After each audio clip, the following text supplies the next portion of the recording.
Today, Israeli officials claim their forces rescued a soldier who had been captured by Hamas militants in the October 7 terrorist attack. Private Ori Megadish is said to be in good condition and has been reunited with her family, according to a joint statement from the Israel Defense Forces and the Shin Bet Security Service. This comes just hours after the military wing of Hamas released a chilling video showing 3 female hostages, one who was speaking critically of Prime Minister Benjamin Netanyahu and his government. However, it's unclear if she's speaking on her own volition or is reading Hamas propaganda from a script. It all comes as Israel has intensified its attack against the Gaza Strip, both by air and on the ground. Yet even as Gaza's health ministry says the death toll has surpassed 8,000, Prime Minister Netanyahu today forcefully rejected calls for a ceasefire. Just as the United States would not agree to a ceasefire after the bombing of Pearl Harbor or after the terrorist attack of 9/11, Israel will not agree to a cessation of hostilities with Hamas after the horrific attacks of October 7th. Calls for a ceasefire are calls for Israel to surrender to Hamas, to surrender to terrorism, to surrender to barbarism. That will not happen. Joining me now is Peter Beinart, editor-at-large of Jewish Currents, author of the Beinart Notebook on Substack, and an MSNBC political analyst. Peter, it's great to see you. Bibi Netanyahu brought up 9/11. What we did after 9/11 was bomb a country bin Laden was not in, and then start a war in a country that had nothing to do with 9/11. So I'm really not sure that analogy really works for him, but what did you make of it? Right. I mean, like the United States, Israel has the capacity to go in and depose hostile governments because that is a powerful military. But what the United States learned in very difficult ways was that it's easy to get in. It's very difficult to get out. And that is, and you may look strong at the beginning when you depose the government because Israel wants to show strength now, but you end up looking very weak when you're in a quagmire. Nobody that I have heard in the Israeli government or their supporters here has a good answer to the question of what happens after they depose this Hamas government.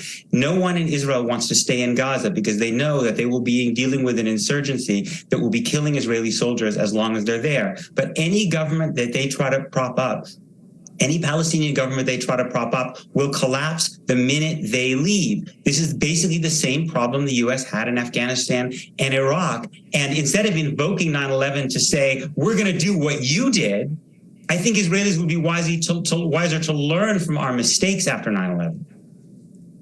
The other thing he brought up was after, the Pearl Harbor attack. By the time that the United States dropped bombs on Hiroshima and Nagasaki, the war was essentially over. We obliterated 2 entire cities, really for no war purpose. And if you watch Oppenheimer, you watch the documentary, it was in part because we wanted to see what it would do. We're the only country that's ever dropped a nuclear weapon. We're the only one. So I'm not sure that analogy works because it does seem like meting out needless suffering isn't a good excuse for meting out needless suffering. No, in fact, not only is it just fundamentally wrong to kill innocent people who had nothing to do with the evil attack that Hamas committed on October 7th, we know that Hamas recruits its fighters from the families of people who were killed by Israel, right? So for every person you kill, it's not just that is immoral to kill innocent people. It's also that you are producing the next generation of fighters who you will be having to deal with a generation later. And even if it's not called Hamas, it's Hamas 3.0. The truth is the Palestinians have been fighting against Israel and resisting Israel since the very beginning and will continue to, sometimes in ethical ways and sometimes in horrific ways until they have their basic rights, because that's what all human beings do.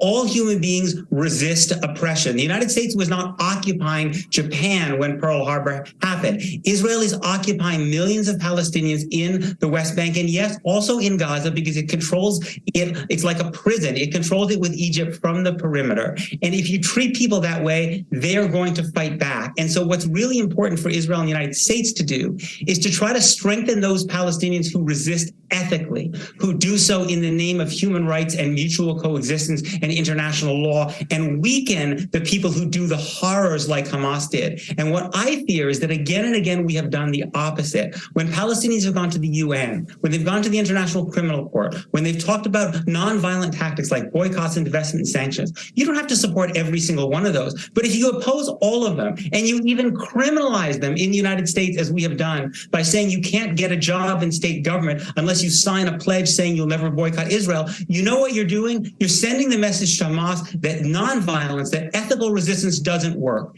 And that strengthens Hamas. It doesn't mean that anyone except Hamas is responsible. Of course, only Hamas is responsible, but it sends the message that ethical resistance doesn't work, and that's very dangerous.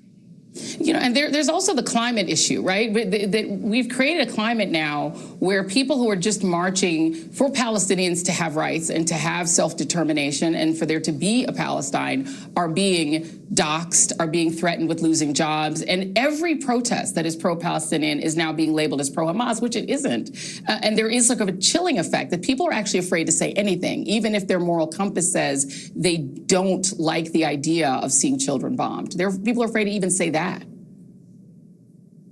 Right. I mean, we're in a terrifying climate because anti-Semitism is rising. And I know very, very firsthand that almost everyone in the Jewish community is very, very, very terrified about this, about what's happening. And there's also a tremendous amount of anti-Palestinian racism. And that often doesn't get named. We don't even have a term for anti-Palestinian racism. But we're seeing that these colleges are getting doxxed. There's somebody having to leave college. They're now even talking about basically banning Students for Justice in Palestine. I have my disagreements with Students for Justice in Palestine, but they have the right to free speech. And the idea that Ron DeSantis is saying he's just going to ban them from Florida campuses, that we have to, seems to me, to come together to defend each other's rights, that Jews have the right to be safe on America's campuses. Jews have the right to speak freely, even if you disagree with some of us. And Palestinians have those same rights. And ultimately, our safety is intertwined. It's intertwined in Israel-Palestine, and it's intertwined here in the United States as well. Peter Beinart, thank you so much. It's always a pleasure to be able to speak with you, even in horrible times like these. Thank you. We'll be right back.